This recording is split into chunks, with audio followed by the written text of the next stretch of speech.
Bonjour à toutes et à tous et bienvenue dans votre émission de rendez-vous. Nous allons parler cette semaine belles histoires à charme, nous allons parler mentalisme à Taon-les-Vosges, expo par des jeunes à Bruyères et enfin musique de film à Épinal. 4 invités cette semaine dans votre émission de rendez-vous et j'accueille nos deux premiers. Annick et Vidal, bonjour. Bonjour. Vous êtes membre des conteuses de l'association Va où il me plaît, une association de conteuses qui travaille sur l'oralité. Vous allez nous parler du 10e festival de contes biannuel, soit dit en passant, c'est jusqu'au 2 mars à Charmes. Merci beaucoup Annick, à tout de suite. Et Thierry Cornolti, directeur général de Cornolti Productions, vous allez nous parler du spectacle archétype de Fabien Olicard, c'est le dimanche 3 mars à Taon-les-Vosges. Exactement. A tout de suite. Annick Vidal, membre de l'association Va où il me plaît, donc pour la 10e édition déjà, 10 ans. C'est une fois tous les 2 ans, ce festival de contes, soit dit en passant, c'est jusqu'au 2 mars à Charmes. Rappelez-nous la genèse de ce festival à Charmes. La genèse de ce festival à Charmes, la première édition est lieu en 2001. Et puis tout doucement, ensuite, il a été décidé qu'il y ait des lieux tous les 2 ans parce que c'est un gros travail. Ouais. Nous sommes une association de bénévoles uniquement. Et nous organisons donc le seul festival de contes des Vosges. Seul festival de contes des Vosges. Je montre la plaquette et on verra l'affiche.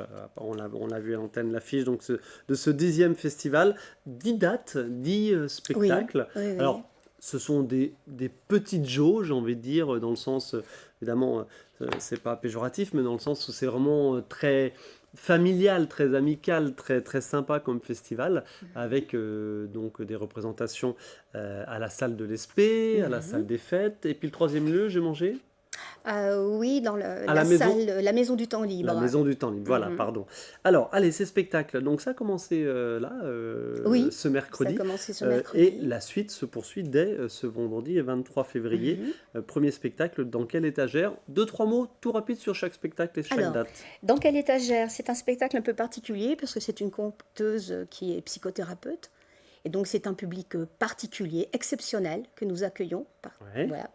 Donc je trouve que c'est une belle formule. Je veux dire, pour ce public qui est très très demandeur, beaucoup de structures viennent et voilà. Mais c'est ouvert en même temps à tous. Ça, c'est vendredi à 14h30. C'est vendredi à 14h30. À la Maison du Temps Libre à Charmes. Et puis on passe sur le week-end, donc vendredi soir, samedi et dimanche, le premier week-end.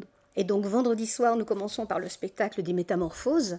Donc c'est vraiment autour d'Ovide, c'est vraiment des contes très rattachés à la littérature classique. Ouais. Mais je pense que c'est intéressant aussi, même pour les personnes qui n'ont pas forcément la culture de la littérature classique, d'aller voir ce genre de contes qui change un petit peu et puis qui reste malgré tout très vivant. Parce qu'on a toujours l'impression que le conte, ce sont des livres que l'on lit. Nous, il n'y a pas de lecture, hein. C'est vraiment du spectacle. Du jeu. Oui, c'est du jeu. Il n'y a pas de livre, on n'ouvre pas de livre sur scène. Personne n'ouvre un livre sur scène. Métamorphose, c'est le vendredi soir donc à la salle de l'Espé, petite salle à découvrir vraiment pour ceux qui ne connaissent pas. Juste ça vaut le détour.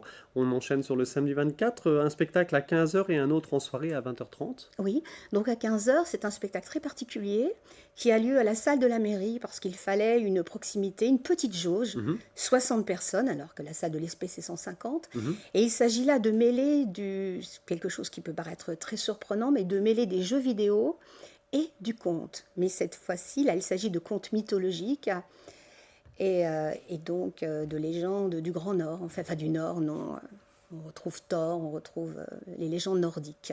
Donc histoire de ça puisse aussi parler à un plus grand nombre, et notamment aux un peu plus grands que parmi les jeunes. Et peut-être même peut-être convaincre les parents que les jeux vidéo ne sont pas totalement nuls pour ceux qui penserait que le jeu vidéo c'est nul. Évidemment. Ça puise aussi ses racines Bâton, dans la brèche mythologie. les caricatures autour des jeux vidéo, avec modération évidemment. Avec Samedi modération. 24, le voyage de l'Arche, ça c'est en soirée donc à la salle de l'Espé.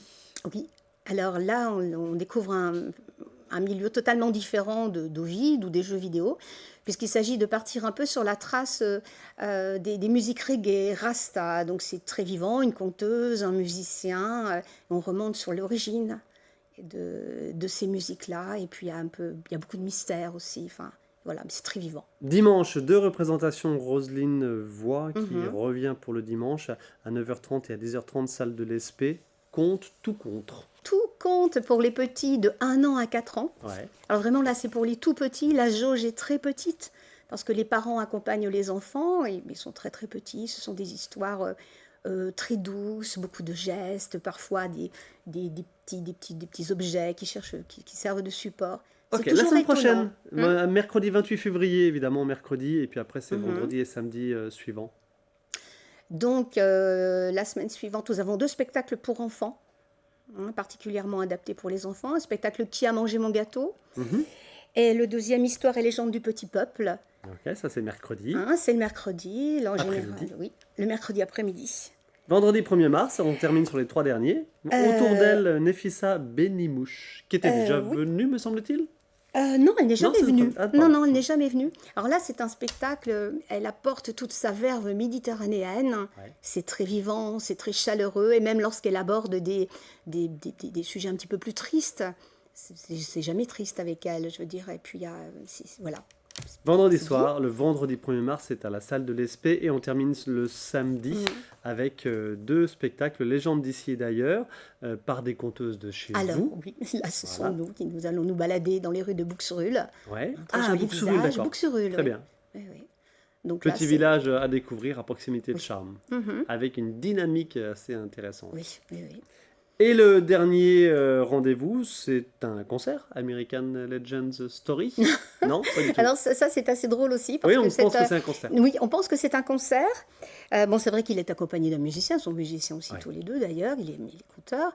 Et ça, si vous aimez le Far West, ou si vous ne connaissez pas les légendes du Far West, les films de cow-boys, les histoires de cow-boys, de Calamity Jane, etc., eh bien venez à ce spectacle de contes et c'est encore quelque chose de tout à fait différent. Samedi 2 mars, c'est à la salle de l'Espé, De donc l'Espé. dans le cadre de la 10e édition du festival de contes, soit dit en passant, et vous l'avez compris, un festival cette année sur le thème des mythes et légendes, Oui. vous l'avez sous-titré Retour aux racines. Merci beaucoup Annick Vidal, Merci. et à très vite sur le terrain, notamment pour un petit reportage comme on le fait tous les 2 ans, bien évidemment, sur ce festival. Merci, au Merci plaisir. beaucoup. Thierry Cornolti, directeur général de Cornolti Productions, vous nous proposez, vous faites venir dans les Vosges Fabien Olicard, c'est un mentaliste connu du grand public, notamment pour des choses sur les chaînes nationales. Il sera le dimanche 3 mars sur la scène de la Rotonde à Thaon-les-Vosges. On regarde un extrait de la bande-annonce.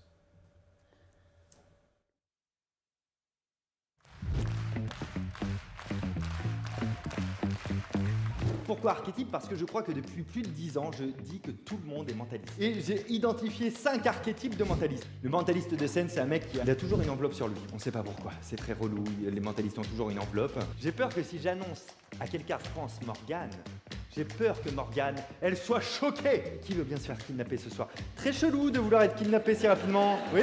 Est-ce que tu peux me dire exactement dans quelle rue tu es actuellement? Vous devez avoir votre hypothèque. Je vais faire voter la salle. Vous avez vu le nombre que vous étiez? Il y a l'extrême majorité de la salle. Rémi l'a vu. Tu l'as vu, Rémi, hein? Ah, un pupitre, une petite table comme ça. Tu sais que c'est un mot qu'on n'utilise plus depuis 27 ans. J'ai 500 personnes qui ont fait. C'est trop dur. C'est facile pour vous, c'est pour moi que c'est dur. Attendez, stop. Attendez. Vous montez comme ça, mais peut-être c'est pas clair pour vous. Si vous perdez, vous me devez un goûter. C'est bon? Ok, venez sur scène. C'est complètement aléatoire. Si ça marche, ça va être un délire. On a facilement l'esprit de ce spectacle. Thierry Cornolti, directeur général de Cornolti Productions. Mentalisme et humour. Mentalisme et humour, les gens qui viennent voir ce spectacle, mais je crois que c'est un peu le point commun avec ma consoeur, c'est-à-dire que nous, le plaisir, c'est que les gens viennent s'amuser, viennent rire, soient émus, pleurent de plaisir, mais pleurent aussi tout simplement parce que des fois c'est émouvant et triste. Et je crois que là on a un spectacle qui mélange un peu tout ça, comme vous, à travers vos spectacles, finalement, on fait venir les gens, et nous, notre petit plaisir, finalement, c'est de voir les gens heureux à la fin du spectacle. Voilà, et je crois qu'un spectacle comme celui de Fabien Olicard, alors certes c'est un artiste, par bonheur on l'accueille à Thaon-les-Vosges, après il part en tournée de Zénith, donc c'est un artiste qui fonctionne assez bien, et puis c'est vrai que ce spectacle-là, il est encore en cours de rodage, c'est le début de sa tournée, avant la tournée de Zénith, et on a la chance de l'avoir ici, et je crois que les gens passeront un moment émerveillés, ils vont apprendre des choses sur eux.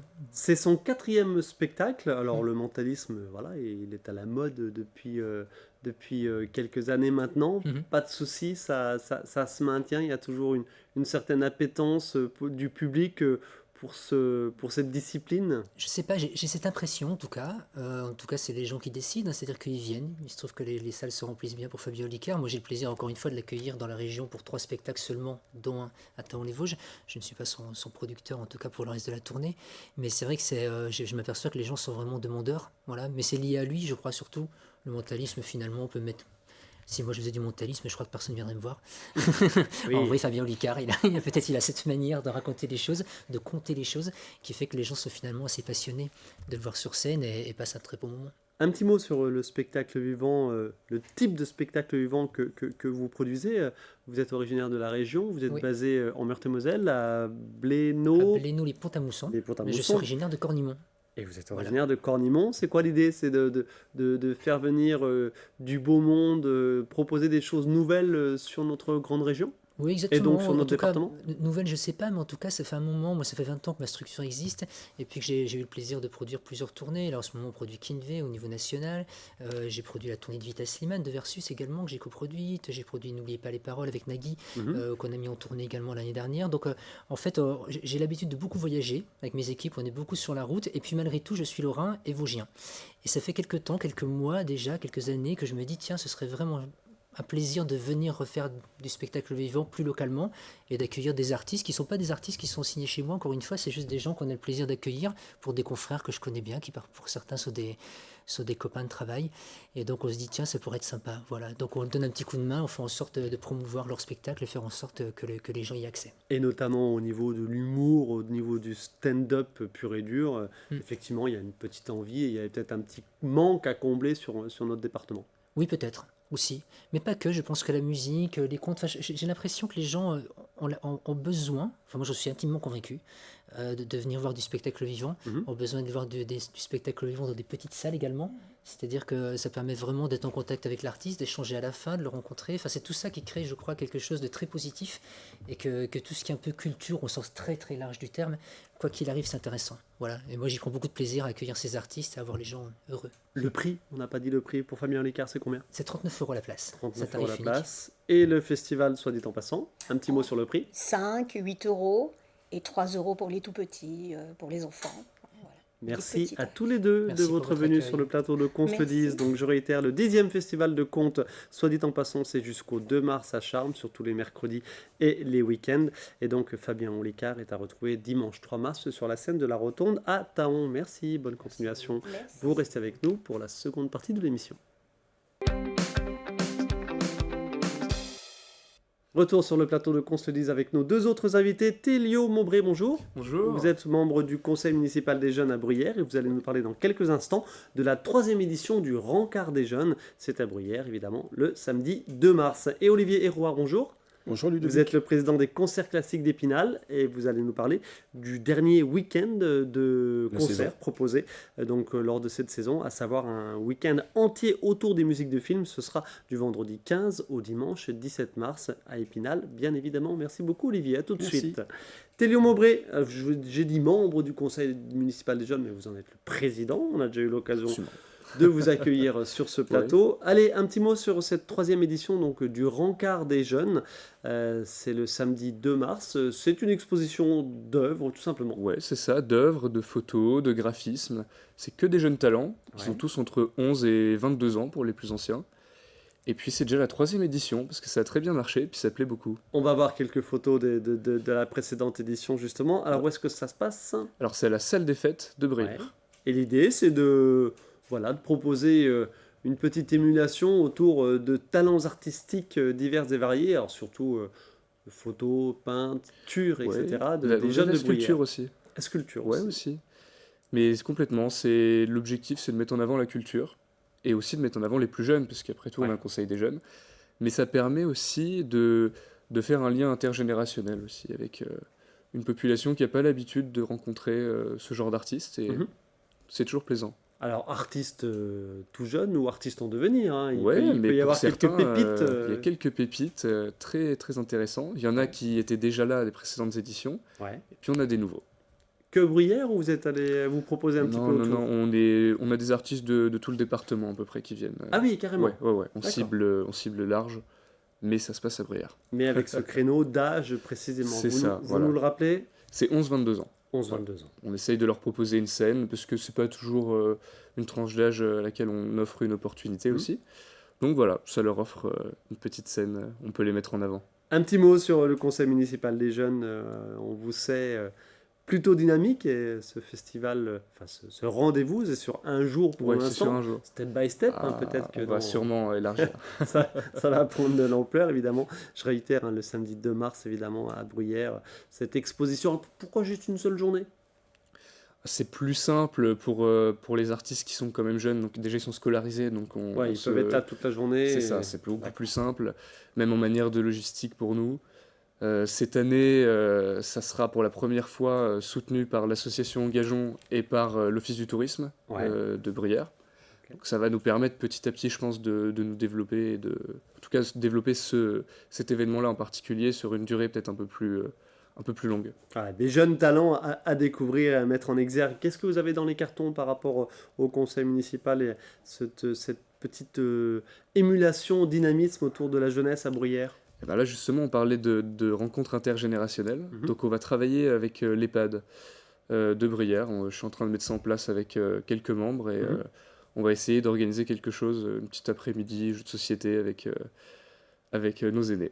Ok, écoutez, félicitations pour votre engagement. Et vous étiez déjà venu nous parler sur ce plateau de l'engagement de la jeunesse.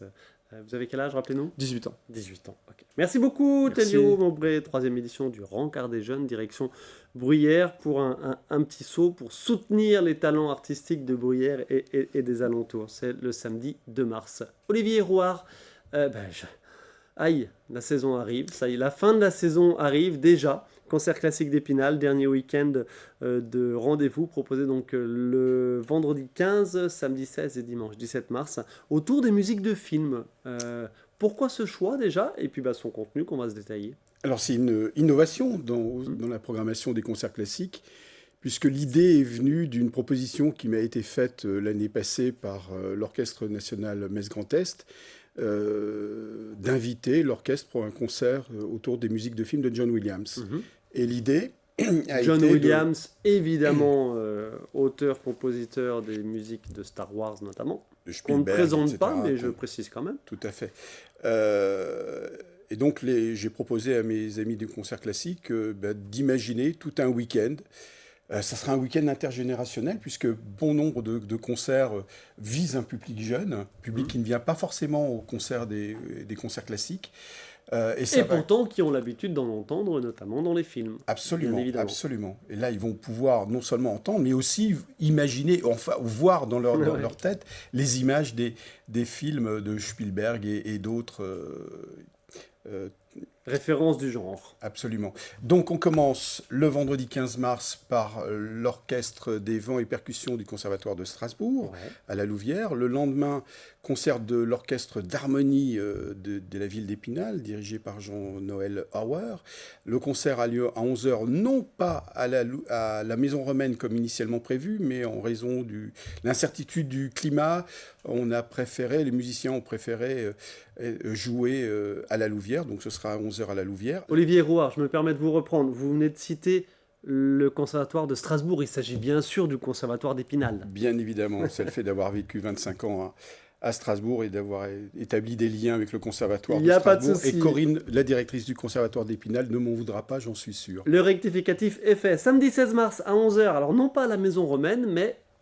à la Louvière, l'orchestre d'harmonie de la ville d'Épinal, dirigé par Jean-Noël Hauer. Là aussi, un programme autour des musiques de films, musiques de films japonais. L'après-midi, à 15h, à la BMI, c'est un nouveau lieu qu'on investit dans le cadre des concerts classiques. La bibliothèque multimédia intercommunale rue Saint-Michel, bien évidemment. Conférence de Max Dozolm, qui est chroniqueur à France Musique, qui a cette intelligence et cette facilité, cette faculté à vulgariser au mieux la musique classique et d'établir des passerelles entre les musiques actuelles, la musique le rap, la musique de variété. Okay. C'est toujours fait avec beaucoup d'intelligence. À 19h, un voyage musical chez Hisaishi et Miyazaki. Miyazaki, le cinéaste, Hisaishi, son compositeur, avec un pianiste, Eric Hartz, qui a été, il y a quelques années, lauréat du concours de piano de la ville d'Épinal. Et qu'on aura plaisir à revoir, évidemment. Joe vous avez dit Hisaishi, pardon. On l'a vu en photo. Je vous propose de voir un extrait tout court, justement, de la prestation d'Eric Hartz. On regarde ce tout court magnéto.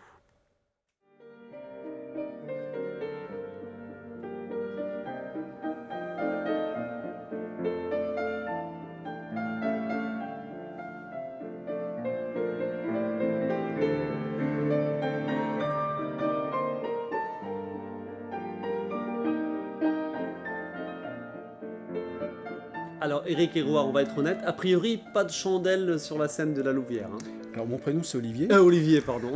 Eric Hartz, c'était justement le pianiste. Non, il n'y aura pas de petites bougies sur la scène, mais la les magie spectateurs, sera présente, s'ils ont envie évidemment. d'allumer un briquet, pourquoi pas, si la sécurité l'autorise, bien évidemment. Allez, dernier rendez-vous de ce week-end autour des musiques de films, donc week-end de clôture de la saison 2023-2024 des concerts classiques. Rendez-vous donc le dimanche à la Rotonde avec de nouveau l'Orchestre National de Metz. Oui, qu'on a entendu en janvier dernier pour le traditionnel concert du Nouvel An. Et dont on va voir quelques images sur une musique qui n'a strictement rien à voir, mais que l'on a pu trouver dans certains films d'ailleurs, la musique de Strauss. Voilà, je crois que oui, l'Orchestre National Metz Grand Est qui a fait grande impression, très beau concert, qui sera à nouveau dirigé par son directeur musical David Rayland, avec un concert en un seul bloc d'1 heure, avec 2 œuvres de musique française signées Darius Milhaud et Claude Debussy, et ensuite John Williams, les musiques des films de Spielberg et d'autres réalisateurs. Voilà, grand moment qui devrait fédérer tous les publics de 7 à 77 ans. Et donc l'idée, bien sûr, en attirer de nouveaux, qui seraient intéressés, bien sûr, par cette porte d'entrée sur les musiques de films. C'est essentiel pour l'avenir des associations musicales qui doivent s'ouvrir davantage à d'autres formes de musique ou à d'autres formes de concerts. Et un petit mot sur peut-être la création musicale pour les musiques de films. Vous suivez un petit peu ce qui se fait. Alors il y a des grands noms, évidemment, français qui travaillent à l'international. Je pense à Antoine Desplat. Oui. Voilà, c'est des grands noms comme Alexandre ça. Desplat. Alexandre, pardon. J'avais un petit doute. On va y arriver. Vous suivez un petit peu ce qui se fait. C'est forcément porteur. Oui. Ce matin sur France Musique, j'ai entendu un jeune musicien qui s'approprie les œuvres classiques pour les arranger. Et il y a un disque va sortir prochainement. Et ça m'a donné peut-être une idée de concert. Voilà. Non, il faut être très curieux quand on fait partie d'une association musicale, quel que soit notre poste, le président ou pas le président. Il faut vraiment montrer de la curiosité et essayer de trouver ce qui pourrait plaire et attirer. Un week-end entier autour des musiques de films par des grands noms nationaux, internationaux ou locaux, bien évidemment, avec l'Orchestre National de Metz, donc dans le cadre des concerts classiques. Merci beaucoup Olivier Hérouard et Télio Maubré. On suit votre actualité du côté de Bruyères. Merci à tous les deux. Merci Ludovic. Merci à vous de votre attention. On se retrouve la semaine prochaine pour une nouvelle émission.